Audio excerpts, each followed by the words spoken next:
Good morning. My name is Steny Hoyer.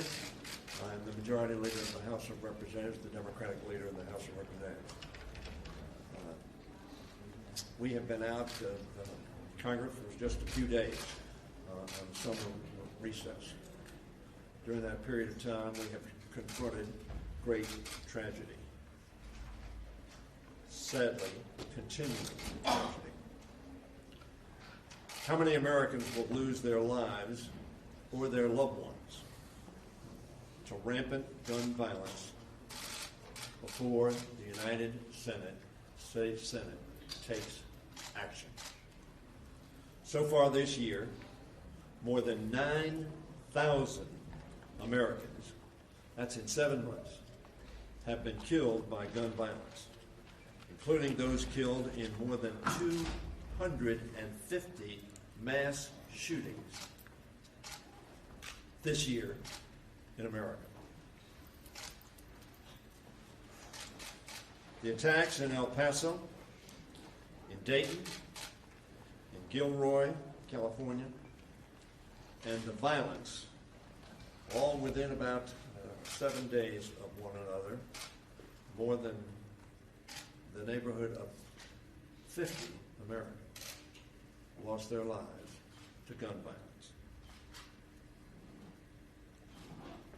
Some 5 months ago, on February 27th, 2019, the House of Representatives passed a bill, H.R. 8, a bill that is supported by over 95% of Americans. Passed the House of Representatives and sent to the United States Senate, where, sadly, it languishes. Is it the solution to all this violence? It is not. But 95% of Americans support it because they believe it is a significant and important step to take in the face of this violence. The House has acted, and it is time, past time, for the House to act. We had a sit-in some 2 years ago, actually 3, on June 22nd, 2016. Since that time, we believe there are in the neighborhood of some 25,000 plus lives that have been lost. I'm now going to introduce a young woman whose school was subjected to gun violence. And as a result, a young student, her friend, lost their lives, her life. Jaylynn Willie, who died on March 20th, 2018. Jackson O'Mara, one of her classmates, was one of those who thought silence and inaction was not enough. Jackson?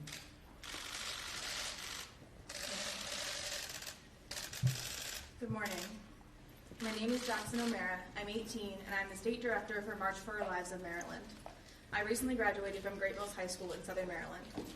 If you recognize the name of my school, it's because on March 20th, 2018, 16-year-old Jaylynn Willie was shot and killed.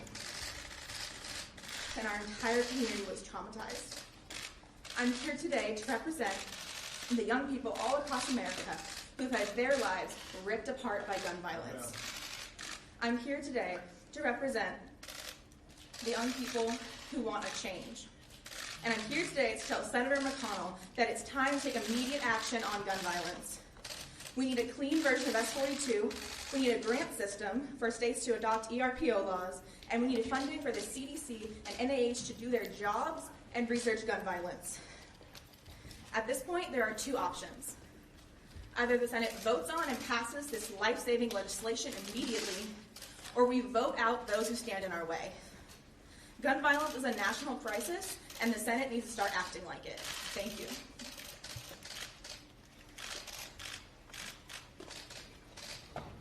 Thanks to Jackson, who is a leader in March for Our Lives. I now want to introduce Congressman Donald Payne of New Jersey. Congressman Payne. Thank you, Mr. Hoyer, and thank you for your leadership in bringing us here today. Good morning. As a congressman from Newark, New Jersey, I come from a town that continues to suffer from this national plague of gun violence. I want to publicly offer my full support of the Bipartisan Background Check Act of 2019. This act will make sure that people who buy guns are law-abiding and loyal citizens, that gun owners are people who want to defend their families, not attack our citizens. It's a statement that me and my colleagues in the Congress will not sit back and allow another El Paso, Dayton, or any more shootings to happen without action. Yet, we mourn those lost in these all too frequent disasters. It's important to remember that while some cities suffer these tragedies occasionally, others suffer them daily. Like me, many members return to districts where gun violence is all too common, where it is the rare exemption to find a family that hasn't been a victim of this national menace. That's why I support this act so strongly. And we need to know who's buying guns and why. We need to make sure that our sportsmen are getting the opportunity to use guns in a proper manner and not some psychopath. And we need to show the country that our tolerance of gun violence is over. And now I'd like to introduce a young man who has suffered this tragedy, but fortunately is here to speak on his own. Gregory Jackson.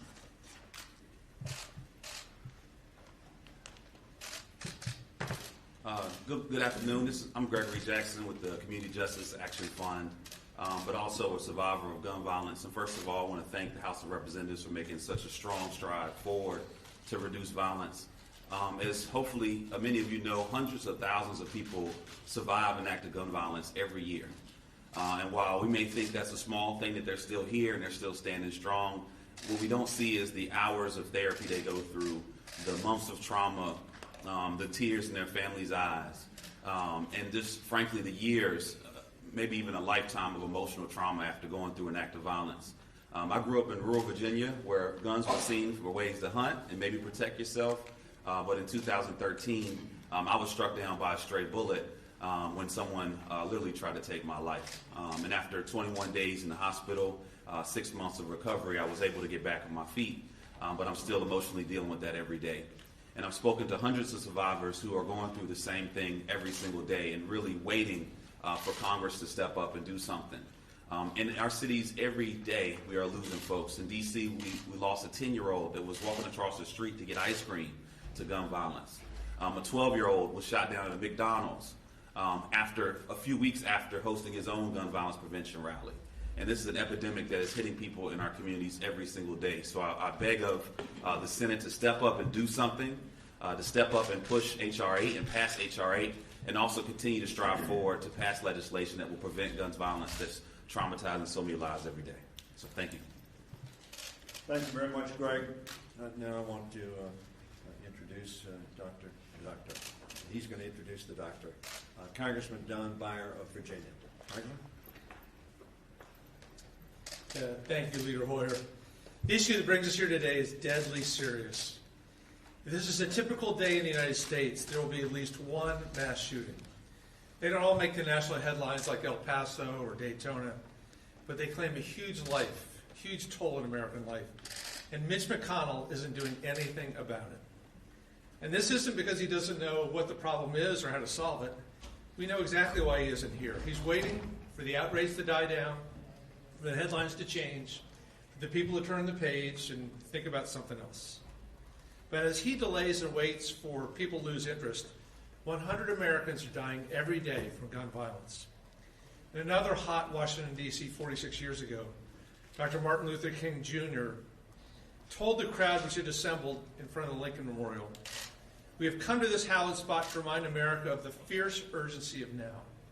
This is no time to engage in the luxury of cooling off or the tranquilizing drug of gradualism. Now is the time to make real promises of democracy. It would be fatal for the nation to overlook the urgency of the moment." The House has done its job to save these lives, and now Mitch McConnell needs to do his. I'd like to introduce Dr. Joe Saccharin.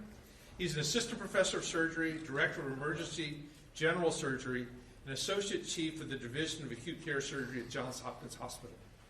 Once a victim of gun violence, Dr. Saccharin spends much of his time as a clinician, researcher, and advocate with the primary goal of reducing gun violence in America. He sees the wounds these bullets make every single day.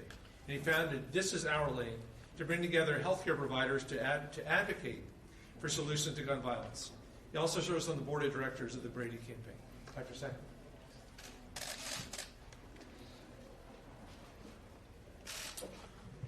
Well, good morning.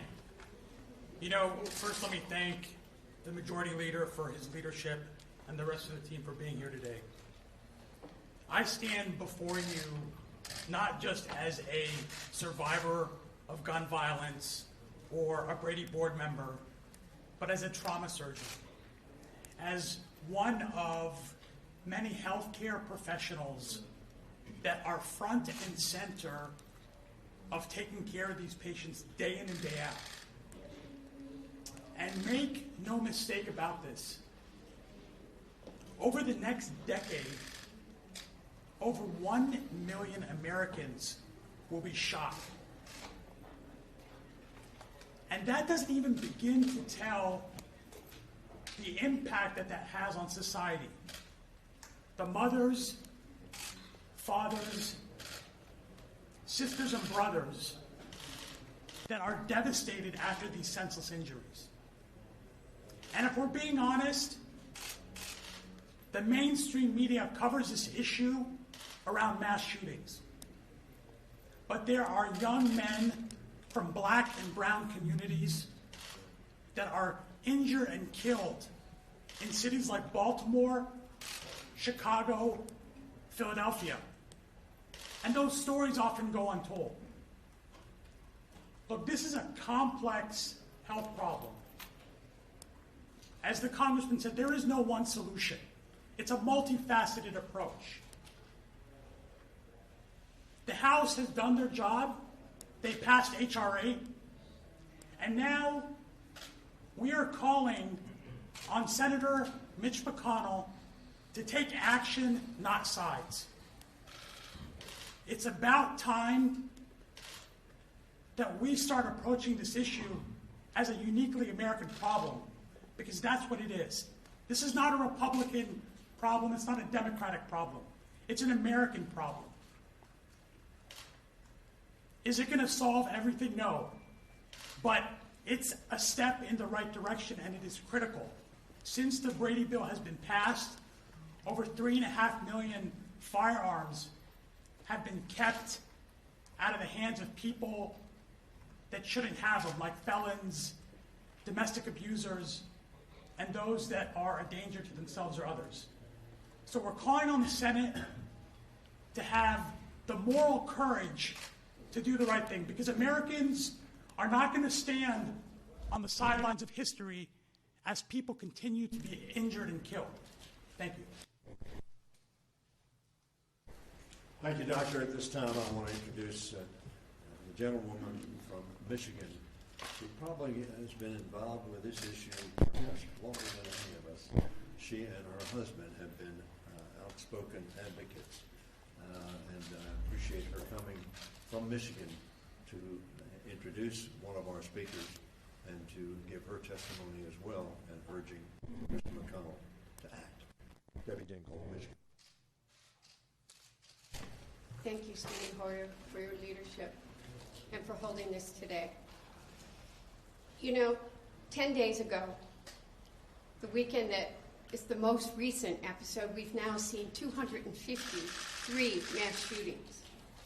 It was Dearborn Homecoming in the city that I live in, a 3-day festival. Friday night, before the shootings, I served beer in the beer tent all 3 nights. People know where to find me. A mother came and grabbed my hand and would not let it go and said to me, "My daughter is starting kindergarten this fall. She's 5 years old. I have to decide about whether I buy her the backpack that she wants or a bulletproof backpack."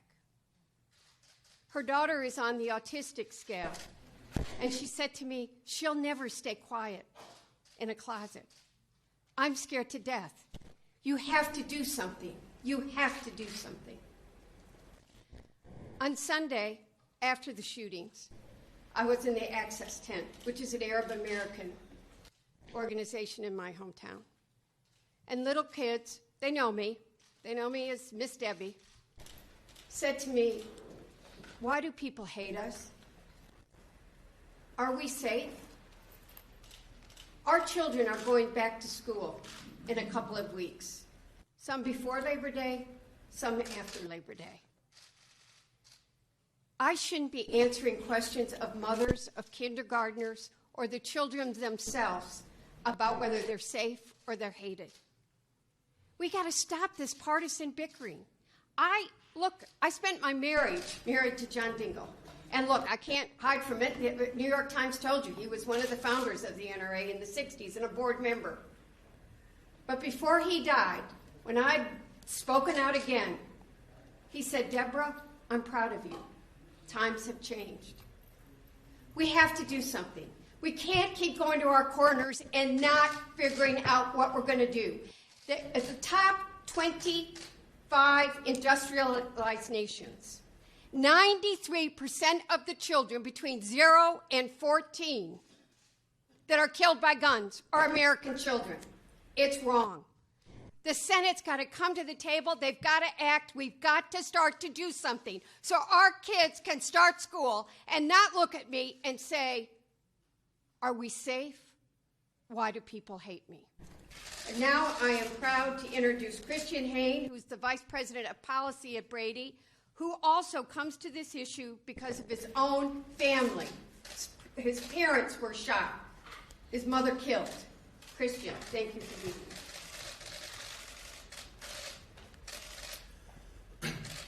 My name is Christian Heine. I'm the Vice President of Policy at Brady.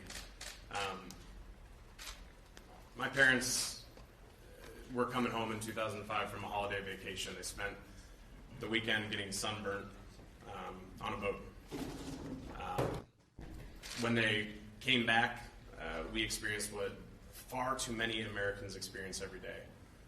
My dad was shot 3 times and survived his wounds. My mom was shot and killed with a single bullet to the back. Neighbors there that day said that she had begged for her life, was able to get up and run, made it about 10 steps before that bullet shot and killed her, and she died before she hit the ground. We'll never know if that's true. It's a nice sentiment. Gun violence isn't abstract to any of us. It's very real. Gun violence isn't just a statistic, isn't just a number on a sheet of paper. When we read about the 100 people who die every day at the hands of guns, it's very real to us because it's the life we live. Our lives will never be the same. The people up here, gun violence to me isn't just those stats and figures. It's the fact that I won't be able to call my mother at the end of this day. It's the fact that my mom will never know the joy of being a grandmother. She'll never have the opportunity to hold one of her grandchildren.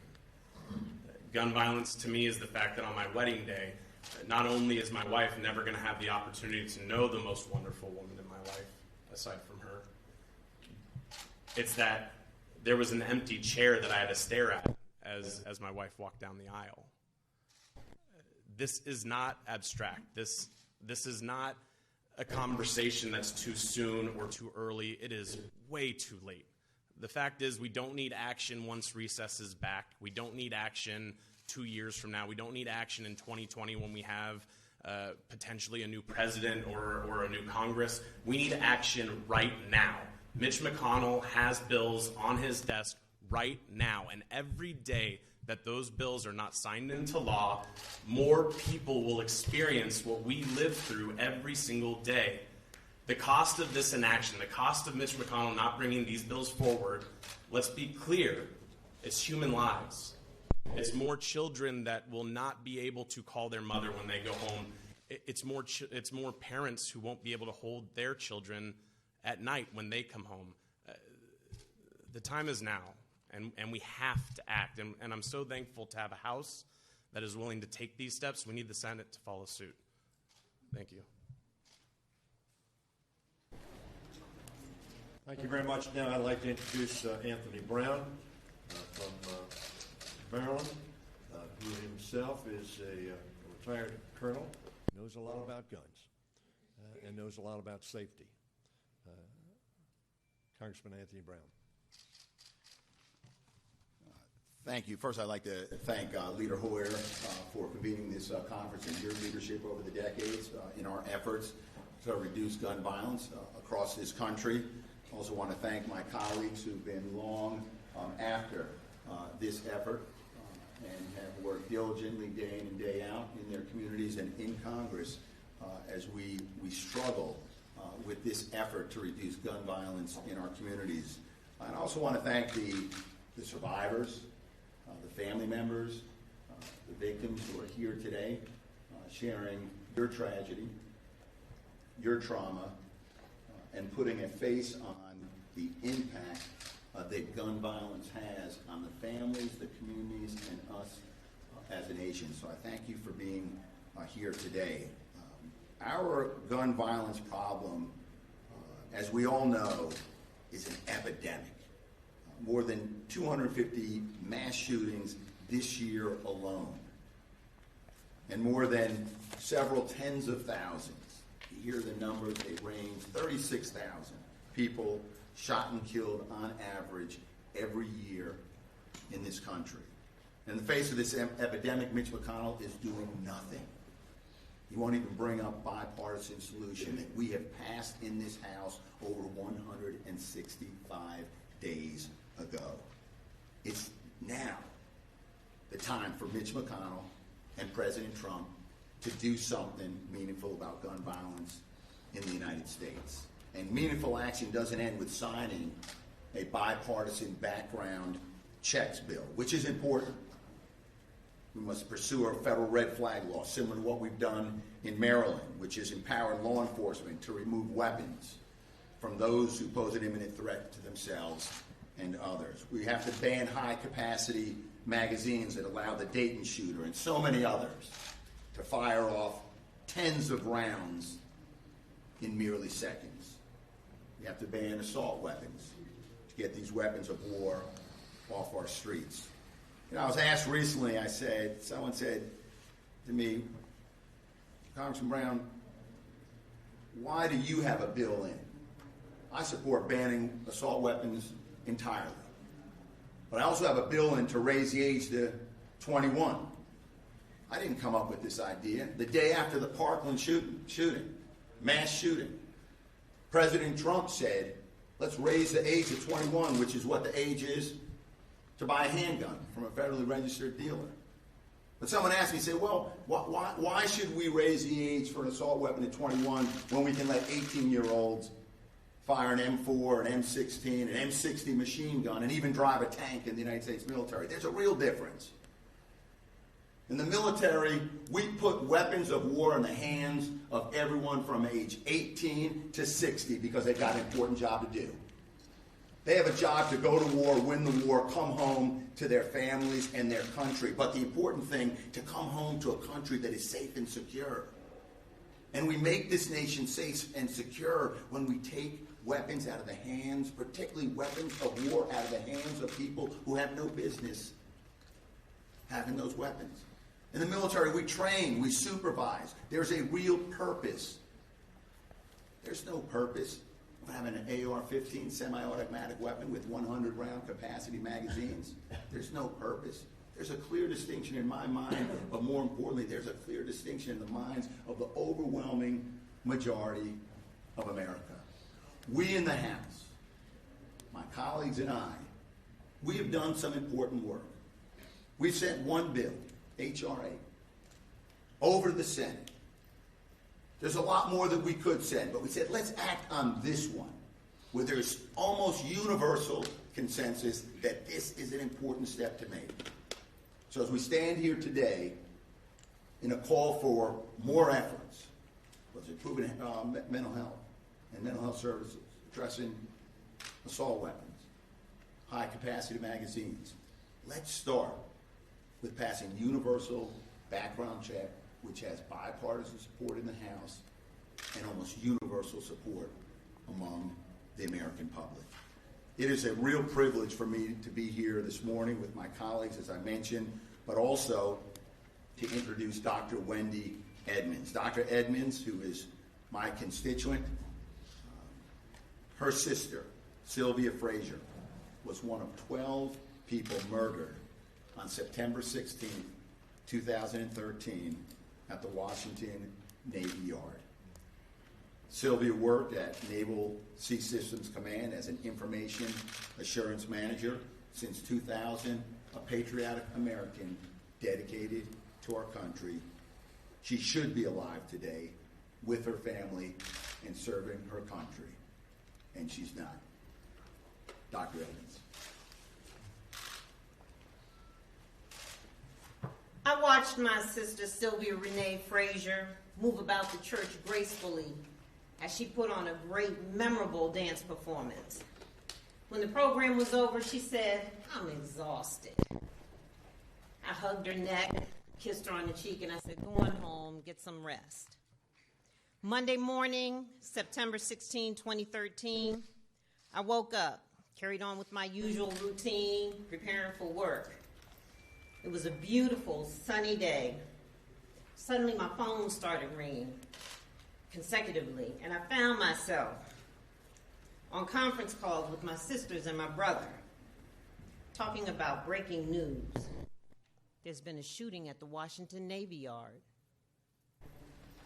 That was Sylvia's, where she worked. Building 97. That was her building. We desperately tried to call her over and over and over again, and by 1 o'clock we knew we had to go home to Glenarden and tell my mom and dad what was going on. We prayed, we hoped, we did everything that we knew to do in that kind of a situation. And sometime around 9:30 that evening, my brother came home, and he and my sister Lindley were at the Nat Stadium, where people were being reunited with their families. And he said, Sylvia was shot. She did not survive her injuries. And she's home with the Lord now. Those words changed our lives forever. In my life and my family, we suffered permanent, sudden, brutal disconnection from Sylvia. As for me, for weeks after that, I could look in the mirror and I could see my body and I couldn't feel it. It took everything out of me to understand that my sister Sylvia and her 11 co-workers, they didn't stand a chance. They didn't stand a chance because Sylvia was gunned down by a man who was carrying a Remington 870 Express, 7-round, 12-gauge shotgun that he acquired just days before. Every time I turn on the news and I hear about a mass shooting, a shooting in general, I cry. I cry because I know the pain, and that pain never goes away. It's the pain that doesn't go away, and that's why I support the gun prevention measures, just common sense gun prevention measures. Now you heard about Sylvia, and you know part of our story, but I am incensed. And so, at what point are you outraged, Senate Leader McConnell? When will you be moved beyond following such a toxic decision to remain silent on legislation passed by the House in February? When will you invigorate a courageous move and bring H.R. 8 to the floor? When is that going to take place? We must stand in the gap for those who have gone on before us and for those who are here now, because unfortunately, we're all subject to mass shootings. To Senate Leader McConnell, you're overdue. It's time to lead the Senate to pass H.R. 8. Thank you.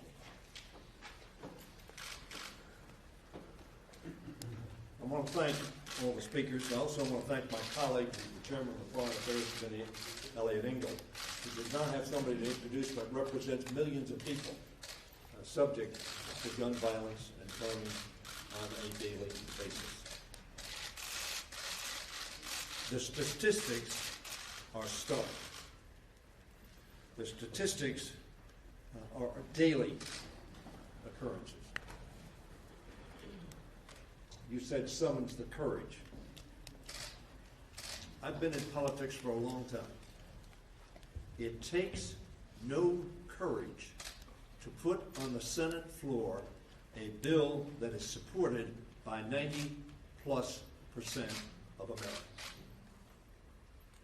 What takes courage is to look a special interest group in the eye and say, enough is enough.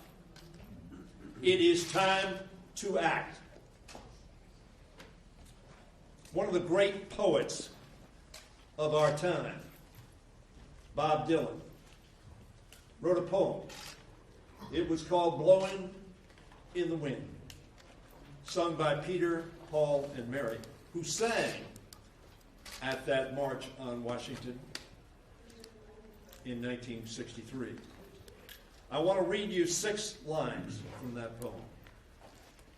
How many times must the cannonballs fly before they are forever banned?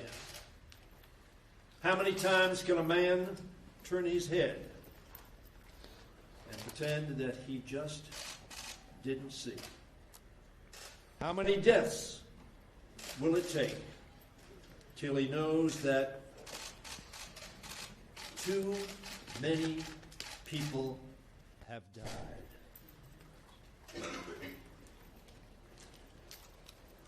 The song says, the answer, my friend, is blowing in the wind. But let me say, the answer, my fellow citizens, is in the House of Representatives, and we have acted. The answer, my fellow citizens, is in the United States Senate, and the courage to summon up Senator McConnell, the willingness to put one small answer on the floor. As been observed, more needs to be done. But this is a start, a consensus start, a start that the overwhelming number of Americans support. In just a few minutes, the United States Senate will have what we call a pro forma session. That is not a session to act. The time is not to simply have silence. The time is not simply for reflection. The time is not for a moment of silence. The time for the Senate is to act. The time for the Senate and the House and the White House to act. The time is to listen to the American people. I rode home from Israel on a plane late Sunday night into Monday. And the pilot of that plane came back to my seat and said, you know, I don't know much about politics. I don't get very involved in politics. He said, but something needs to be done. Action needs to be taken for those children of which Debbie Dingell spoke, of that mom, that sister who lost their lives. The time, Senator McConnell, is to act. Bring H.R. 8 to the floor. Now, the overwhelming majority of our fellow citizens believe that is a step to make their children, their husbands, their wives, their sisters, their brothers, their neighbors, their fellow Americans a little safer. That's why we come here today. And that's what we'll be demanding tomorrow, and tomorrow, and tomorrow. The House Judiciary Committee will be coming back, and they're going to address this issue. We have acted, they have acted, and we passed a bill which Americans believe is one part of the answer. We are here to urge Senator McConnell to bring that bill to the floor and urge every senator to listen to those 95% of Americans who say everybody ought to be checked. No loopholes. Let's catch every terrorist who wants to buy a gun. Let's catch every criminal who wants to buy a gun. Let's catch everybody who's had a mental health problem that wants to buy a gun. No loopholes. Everybody. Why? Because that makes common sense. That's what H.R. 8 is. And the American people know it is common sense. Thank you very much for being here. Thank you. Mr. Leader. Yeah. Mr. How concerned are you that each day that passes, the public momentum or urgency may wane, and by the end of recess, nothing actually gets done? Let me tell you that all of us standing here have been urging this for a long time.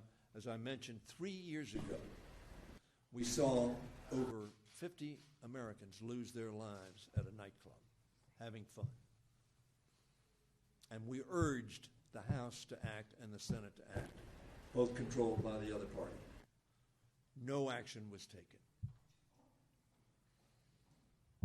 We were in charge for about a little over 30 days when we passed H.R. 8. It's a time for action. And the American people, that pilot that I talked to who came up to me, knew who I was, and came up to me on the plane and said, Congressman, when are we going to do something? I don't know what the answer is. I don't think there is an answer.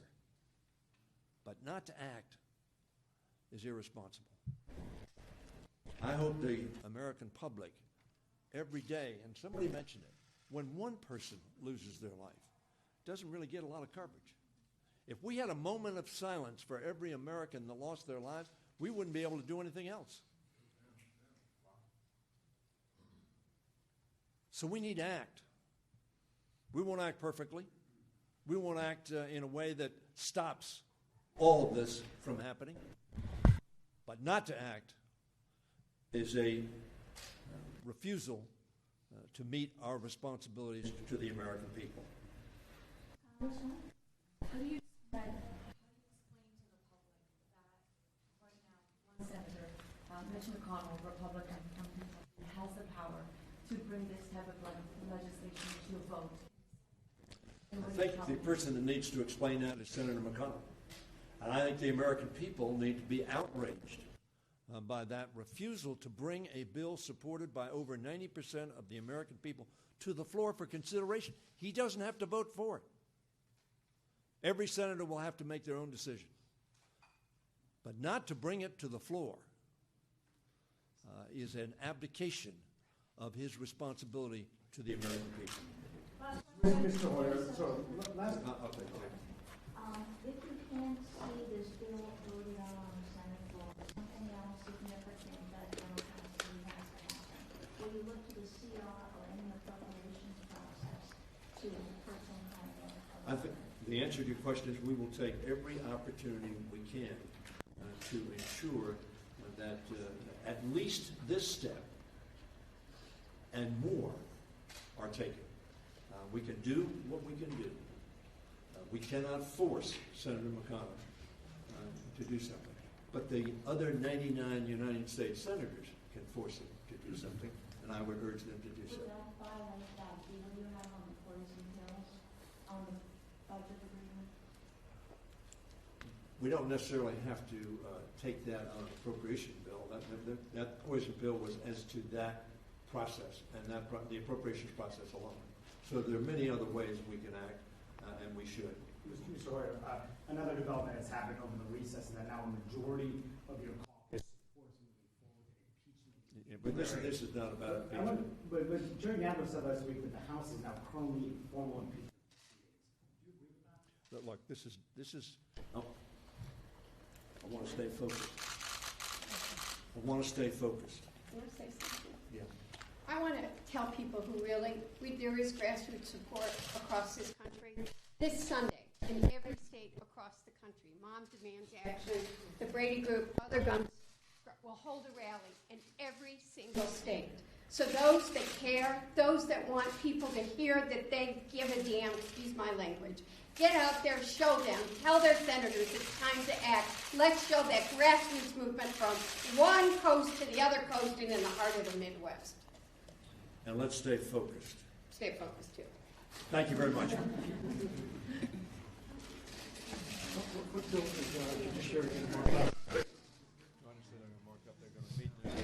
Certainly we're going to consider